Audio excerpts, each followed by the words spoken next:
Guys, അപ്പോൾ ദേ വെള്ളമെല്ലാം കയറി നല്ല അടിപൊളിയായിട്ട് വരുവാണ്. അപ്പം ഞങ്ങളുടെ വീടിൻ്റെ പുറകെ തന്നെ ഞങ്ങളുടെ തന്നെ കണ്ടമുണ്ട്. അപ്പോൾ ആ കണ്ടത്തിനകത്ത് നമ്മളൊരു 4-5 കൂട് വെച്ചിട്ടുണ്ടായിരുന്നു. മീനുണ്ടോ ഇല്ലയോ ഒന്നും അറിയത്തൊന്നുമില്ല. കണ്ടോ, ഇത് ഞങ്ങളുടെ വീടിൻ്റെ പുറത്തെ പറമ്പാണ്. മുഴുവൻ വെള്ളം കയറി. അപ്പം ദേ കാശിയുണ്ട്. ദേ മീനൊക്കെ അവിടെ കിടന്ന് ചെറുതായിട്ടൊക്കെ മറിയുന്നുണ്ട്. കണ്ടോ, അപ്പം കാശി ഇവിടെ എത്തുന്നുള്ളൂ. കാശി ഇവിടെ നിന്നാൽ മതി കേട്ടോ, കാരണം കാശിയേക്കാൾ വെള്ളക്കൂടലുണ്ട് ഇവിടെ. അപ്പം ഞാനും അമ്പാടിയും കൂടെ പോകുന്നത്. മീനുണ്ടോ ഇല്ലയോ ഒന്നും അറിയത്തൊന്നുമില്ല. ജസ്റ്റ് നമുക്ക് നോക്കാം. ഇറങ്ങിക്കോടാ. വെള്ളമാണ്, മൊത്തം വെള്ളമാണ് ഗൈസ്. കുട്ടനാട് മൊത്തം വെള്ളം. കണ്ടോ, ഇത്രയും വെള്ളമുണ്ട്. കണ്ടോ, മുട്ടിൻ്റെ അത്രയും വെള്ളമുണ്ട്.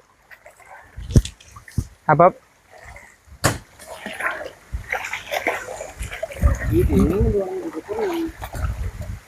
ജസ്റ്റ് നമുക്ക് ഇറങ്ങിപ്പോയി നോക്കാം.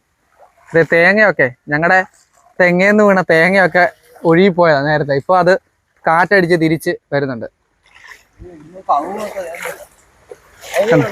വേണ്ട വേണ്ട. കണ്ടോ ഗൈസ്, ഞങ്ങളുടെ പുറകിലത്തെ പാടമാണ് കേട്ടോ. കണ്ടോ, കടല് പോലെ കിടക്കുക. കണ്ടോ കണ്ടോ, ഒരു രക്ഷയില്ലാത്ത വൈബാ. കണ്ട, ഒന്നാമത്തെ കൂട് പൊക്കി.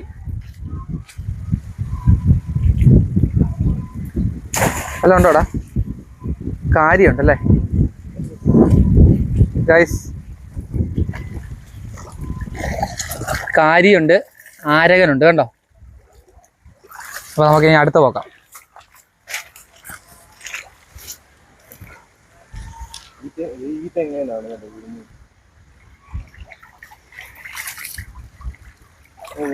അതിനകത്തൊന്നുമില്ല ഗൈസ്. രണ്ടാമത്തെ കൂടിനകത്ത് ഒന്നുമില്ല. തിരിച്ചും അതുപോലെ പഴയതുപോലെ ഇടുന്നു. ഇനി നമുക്ക് അടുത്തതിലേക്ക് പോകാം.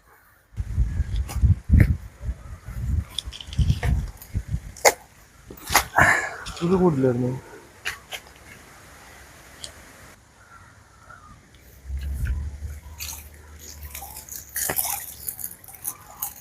ഇതിനകത്തും കാര്യം നമ്മുടെ എന്നാ ആ സാധനത്തിന് വരണേ, മറ്റേ കാര്യം ഇതുകൊണ്ട്. ഓക്കെ, അപ്പം ഇന്നത്തെ കൂടുവെപ്പ് വീഡിയോ കഴിഞ്ഞിരിക്കുകയാണ്. ഇതുകൊണ്ട് അവിടെ എന്തോ ഉണ്ടായിരുന്നു ഗൈസ്. കണ്ടോ, ഞുരി വരുന്നുണ്ടോ? അപ്പം അടുത്ത ദിവസത്തെ കൂടുവെപ്പ് വീഡിയോ ആയിട്ട് കാണാം. ഓക്കെ.